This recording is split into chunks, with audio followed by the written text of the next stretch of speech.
Hello student, आज हम पढ़ने वाले हैं कूलाम का नियम। कूलाम का नियम क्या होता है ये आज हम सीखने वाले हैं। तो कूलाम का नियम क्या होता है, अगर दो चार्ज हो, मान लें यहाँ पे प्लस Q1 पहला चार्ज है, ठीक है, और एक चार्ज और ये भी प्लस Q2, दोनों चार्ज प्लस हैं, एक प्लस Q1 और एक प्लस Q2। तो कूलाम्स ने ये बताया था अगर दो चार्ज हैं, ठीक है, दो या कितने भी चार्ज हो, उनके बीच में जो बल लगता है वो किस तरह लगता है, किस किस चीज़ों पे निर्भर करता है, ये सब बताए थे कूलाम्स ने। तो कूलाम्स ने क्या किया था, दो चार्ज लिया था, ठीक है, एक Q1 और एक Q2। ये मान लें पहला चार्ज है Q1 और दूसरा चार्ज है Q2, और इन दोनों के बीच की दूरी जो था, कुछ दूरी रही होगी, मान लेते हैं इन दोनों के बीच की दूरी R है, ठीक है, ये पहला चार्ज दूसरा चार्ज दोनों के बीच की दूरी R।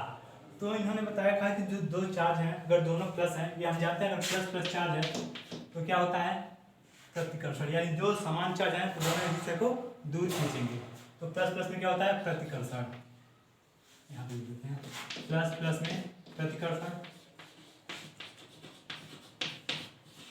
यानी समान चार्ज रहेगा तो प्रतिकर्षण करेंगे, एक दूसरे को दूर खींचेंगे। अगर यही चार्ज एक प्लस एक माइनस, यानी विपरीत आवेश के चार्ज हो, एक प्लस हो और एक माइनस हो, तो ये दोनों एक दूसरे को आकर्षण करेंगे, आकर्षण, ये हम जानते हैं। समान आवेश क्या करते हैं, प्रतिकर्षण, एक दूसरे को पास, ठीक है, एक दूसरे को दूर खींचेंगे, प्रतिकर्षण मतलब दूर खींचना, और आकर्षण मतलब पास लाना। तो ये प्लस माइनस लाएंगे तो क्या करेंगे, आकर्षण करेंगे, एक दूसरे के पास आएंगे। तो यहाँ पे देख रहे हैं चार्ज जो Q1 है वो प्लस है, यानी कि प्लस चार्ज है, Q2 पे भी प्लस चार्ज है, तो यानी कि जो ये आवेश हैं ये दोनों एक दूसरे से दूर जाना चाहेंगे।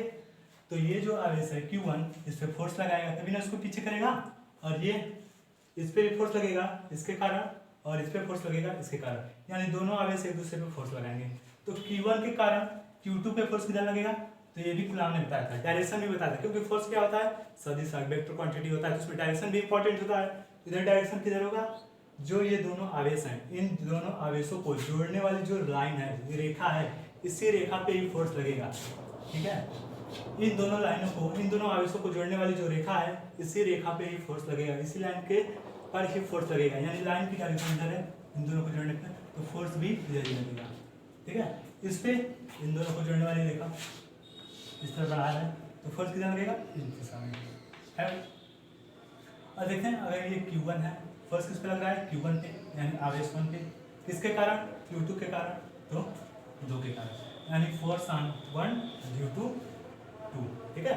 इसी तरह फोर्स ऑन 2 ड्यू टू 1, इस वाले के कारण ये फोर्स होगा, यानी कि जो फोर्स का डायरेक्शन है वह इन दोनों आवेशों को जोड़ने वाली रेखा पर होता है, इस डायरेक्शन में नहीं होगा, ना इस डायरेक्शन में होगा, ना इस डायरेक्शन में, किस डायरेक्शन में होगा, इन दोनों को जोड़ने वाली जो रेखा होगी उसी डायरेक्शन में फोर्स लगेगा, ठीक है। ये बताया था कूलाम्स ने। तो जो ये फोर्स है F, ठीक है, चाहे F21 हो, चाहे F21 हो या F12 हो, दोनों क्या होंगे, इक्वल होंगे। जो F मार्क कर देते हैं, अब मार्क क्यों किए अभी बता रहे हैं, F12 इक्वल टू F, यानी ये दोनों फोर्स जो हैं 1 2 और 2 1 इक्वल होंगे, ठीक है, लेकिन डायरेक्शन इनका अलग अलग है, ठीक है। अगर ऐसा लिखा जाए F जो है वह F12 equal to minus F2, ये भी तो लिख सकते हैं, क्यों, क्योंकि जो फोर्स होता है वह एक वेक्टर क्वांटिटी होता है, वेक्टर क्वांटिटी में दिशा भी बताना होता है। तो ये वाला फोर्स की डायरेक्शन इधर है, 2 1 की डायरेक्शन इधर है, और इस वाले की डायरेक्शन इधर है, ठीक है, दोनों का डायरेक्शन अलग अलग है, यहाँ पे क्या आ जाएगा, माइनस, यानी कि एक फोर्स इधर लग रहा है, एक फोर्स इधर लग रहा है, ठीक है। तो एक का इधर और एक का इधर, चाहे इसको माइनस करें या फिर इसको माइनस, अगर मार्क लगा देते हैं तो माइनस का कोई मतलब ही नहीं रह जाता है। तो F21 mark F12 mark F21, ठीक है, ये हो जाएगा फोर्स। और ये फोर्स किस पे निर्भर करता है, तो ये फोर्स निर्भर करता है,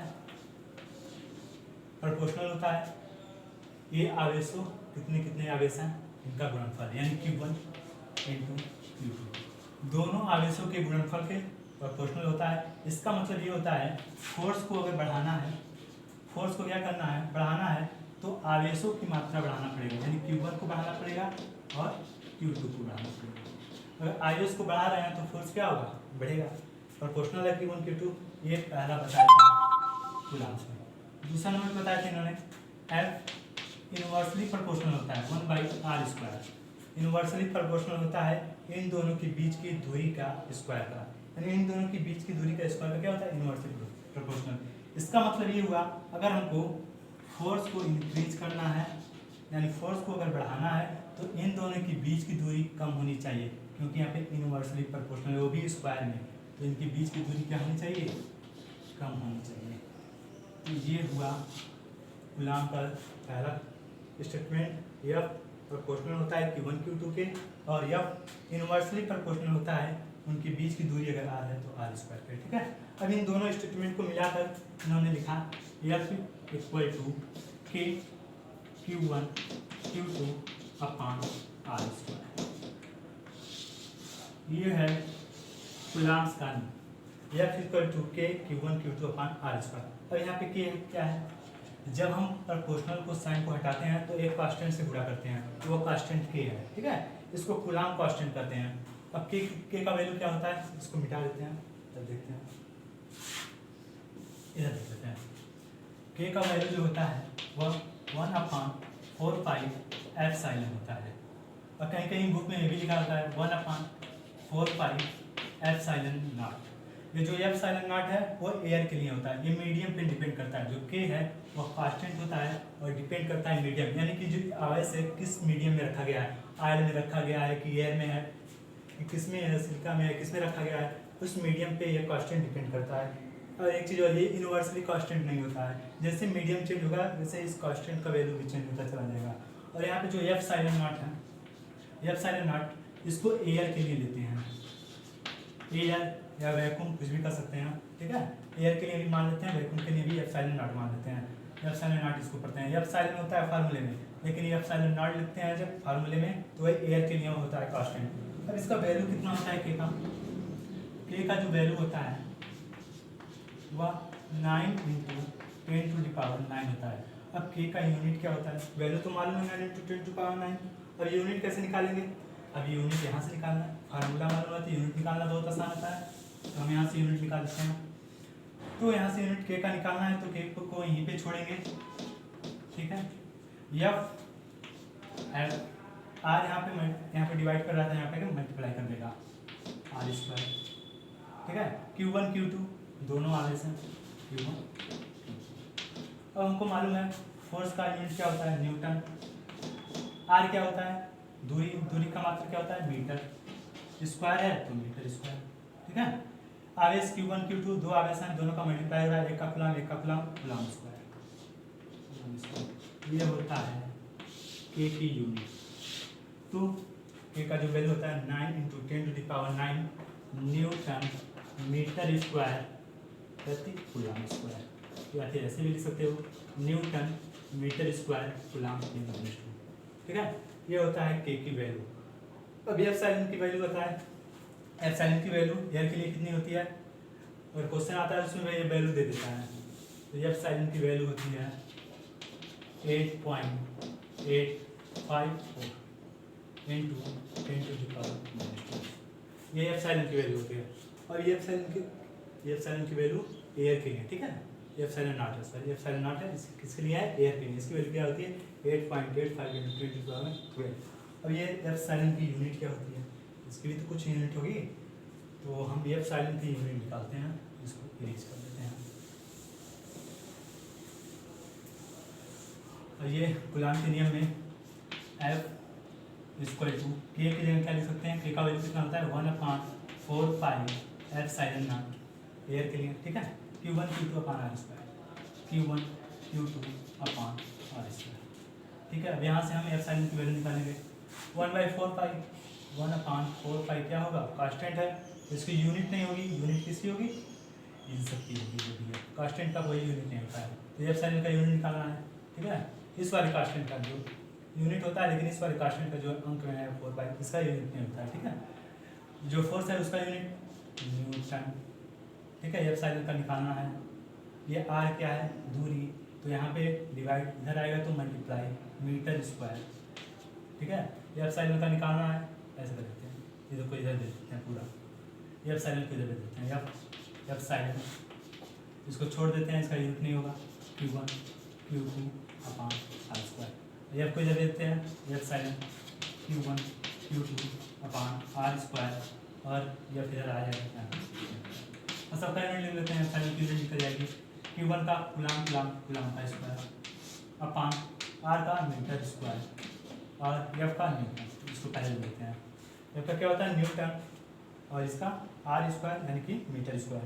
तो ये हो गया एफ साइन का यूनिट गुलाम स्क्वायर Q1 Q2 यानी कि गुलाम स्क्वायर। आर क्या है बीच की दूरी, इसको कितना रखेंगे मीटर में, मीटर स्क्वायर। ये फोर्स है, फोर्स का मीटर। अब ये कितना हो जाएगा फिर इतना इतना यहाँ पे लिख लेते हैं coulomb square newton metre square. ये होता है एप्सिलॉन की वैल्यू। अब ये चीज़ है, ये है गुलाम का नियम। तो इसमें कुछ कंडीशन है। कंडीशन ये है कि जो इन दोनों की बीच की दूरी है, ठीक है, बीच की दूरी ये बहुत कम होना चाहिए, यानी बहुत ज़्यादा नहीं होना चाहिए। प्रकाश वर्ष में होगा तो ये गड़बड़ हो जाएगा, ठीक है। तो इसको बाद में देखते हैं। इन दोनों के बीच की दूरी अगर आर है, आर एस Q1 Q2 है, ठीक है, तो फोर्स कितना लगेगा F1/4 pi epsilon naught Q1 Q2 r square. ये फोर्स लगना है, ठीक है। डायरेक्शन किधर होगा, दोनों प्लस चार्ज है, डायरेक्शन इसका इधर और इसका इधर। ये इधर लगाएगा इस पे और ये इस पे ये लगाएगा इधर, ठीक है। और अगर एक प्लस एक माइनस हो तब क्या होगा, फोर्स तो इतना ही लगेगा, आवेश सेम है, दूरी सेम है, ठीक है, फोर्स इतना ही लगेगा। लेकिन एक चार्ज प्लस हो एक चार्ज माइनस हो तब क्या होगा देखते हैं। ये प्लस क्यू हो गया, ठीक है, और ये माइनस क्यू हो गया। अब क्या होता है प्लस माइनस में क्या होता है आकर्षण, यानी दोनों पास आएंगे। तो इसका मतलब ये प्लस वाला तो बल लगेगा, ये दोनों का जोड़ने वाली रेखा हो गई, ठीक है। जो प्लस चार्ज पे माइनस क्यू के कारण बल लगेगा, इसका इधर डायरेक्शन होगा, ठीक है। ये इधर आना चाहिए क्या इसके पास, तभी ना बल इधर लग रहा है। और माइनस क्यू पे प्लस क्यू के कारण बल इधर लगेगा, यानी कि डायरेक्शन तो दोनों का विपरीत है। इधर देखेंगे तो ये इधर लग रहा है, इसका देखेंगे तो इधर, एक इधर फोर्स लगा रहा है, एक इधर। डायरेक्शन विपरीत होगा लेकिन फोर्स कितना होगा यही होगा, फोर्स सेम होगा, क्योंकि क्यू तो नहीं चेंज हो रहा है, ये नहीं चेंज हो रहा है, ये भी जितना है उतना ही है, बस साइन चेंज हो रहा है। प्लस है तो माइनस, प्लस है तो प्लस, यानी एक प्लस एक माइनस हो गया, ठीक है। फोर्स कितना लगेगा, बस इन दोनों के बीच में लगेगा, ऐसे इधर अंदर, इसमें कहाँ लगता है बाहर, ठीक है। ये था कूलाम का नियम। अब कूलाम के नियम में एक और चीज़ है, ये जो चार्ज लेंगे वो पॉइंट चार्ज होना चाहिए। पहला नंबर कैसा चार्ज होना चाहिए, पॉइंट चार्ज। इस डिस्टेंस के रिस्पेक्ट में ये पॉइंट चार्ज होना चाहिए। इसका कहने का मतलब ये है कि डिस्टेंस ज़्यादा हो, बहुत ज़्यादा हो, ठीक है, बहुत ज़्यादा हो, इस डिस्टेंस की अपेक्षा ये चार्ज बहुत कम हो, देखने पे एक पॉइंट की तरह दिखे, ठीक है। तो इसको कहेंगे पॉइंट चार्ज। डिस्टेंस ज़्यादा हो चार्ज की अपेक्षा, यानी चार्ज छोटा सा एक पॉइंट की तरह हो, पूरा डिस्ट्रीब्यूट ना हो, पूरा फैला ना हो, ठीक है, एक पॉइंट पे हो, ये भी एक पॉइंट पे हो, और इनके बीच की दूरी ज़्यादा हो इस चार्ज की अपेक्षा। तो इसको क्या कहेंगे पॉइंट चार्ज, ठीक है। ये कूलाम्स का नियम केवल पॉइंट चार्ज पे लगता है, ठीक है। ये होगा हमारा कूलाम्स का नियम। अब इस पर एक क्वेश्चन कर लेते हैं। क्वेश्चन ये है, दो चार्ज हैं प्लस क्यू और ये भी प्लस क्यू है, ठीक है, दोनों के बीच की दूरी आर है। आर मान है या फिर डी मान, डी मान लेते हैं। बीच की दूरी कितनी है, डी है। दो चार्ज हैं प्लस क्यू और एक माइनस, दोनों प्लस क्यू है, ठीक है। दोनों के बीच की दूरी क्या है आर। तो अगर हम इसकी दूरी को आधा कर दें, यानी दूरी को इसका डी था तो d/2 कर दें, तब क्या होगा, फोर्स में क्या परिवर्तन होगा। पहले फोर्स कितना लग रहा था, जब दूरी डी है तो k 1/4 पाई m, ये k का वैल्यू ये होता है 1/4 Q1 Q2 बटे r स्क्वायर, इतना फोर्स लग रहा था, ठीक है। अब जब दूरी आधा कर देते हैं, चार्ज तो वही है q प्लस q, बीच का दूरी क्या कर दिए d/2, पहले कितना था d और क्या कर दिए d/2, ठीक है। तो कितना फोर्स लगेगा, फोर्स का तो डायरेक्शन मालूम है, प्लस प्लस दूरी एक दूसरे से जाएंगे, ठीक है। लेकिन फोर्स कितना लगेगा ये बताना है, दूरी क्या कर दिया आधा, तो जब इक्वल टू के Q1 Q2, चार्ज तो सेम है लेकिन दूरी क्या हो गई, पहले आर स्क्वायर था, आर के जगह डी रखते रहते हैं, डी है ना यहाँ पे, डी स्क्वायर। अब कितना हो जाएगा d/2 का स्क्वायर। अब इसको सॉल्व कर लेते हैं, ठीक है, इसको सॉल्व कर लेते हैं थोड़ा सा। के Q1 Q2